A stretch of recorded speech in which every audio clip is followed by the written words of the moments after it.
Assalomu alaykum, hurmatli kuzatuvchilar. Bugun biz sizlar bilan New Avenue turar joy majmuasining bloklari haqida gaplashamiz. Xo'p, demak bloklari.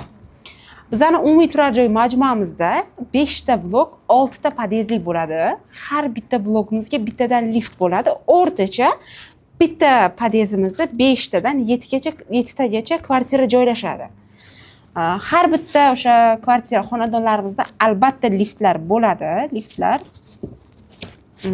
Liftlarimiz odatda har bitta blok uchun bittadan lift bo'ladi. Faqatgina 3-blogimizda 2 ta lift bo'ladi.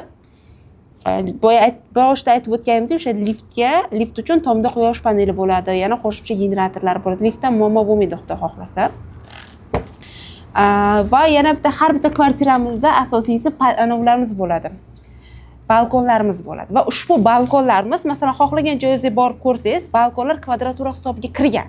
Aynan bizning bu proyektimizda umuman o'sha kvadratura hisobidan chiqarib hisoblab tashlangan. Masalan, mana bu kvartirani oladigan bo'lsak, 80, xo'p, mana bu yerda deylik 48 kvadratli planovkamiz bor.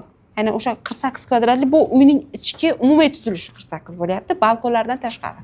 Siz masalan boshqa joyda xonadon xarid qilsangiz, o'sha 48 kvadratura balkonlari qo'shilganlik umumiy yig'indisi bo'lyapti. Bizda balkonlar shunchaki sizga bonus sifatida taqdim etilyapti.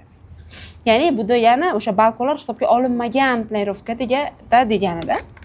Hurmatli kuzatuvchilar, agar ushbu videomiz qiziqarli chiqqan bo'lsa, like va podpiska tugmasini bosib qo'yishni unutmanglar. E'tiboringiz uchun rahmat.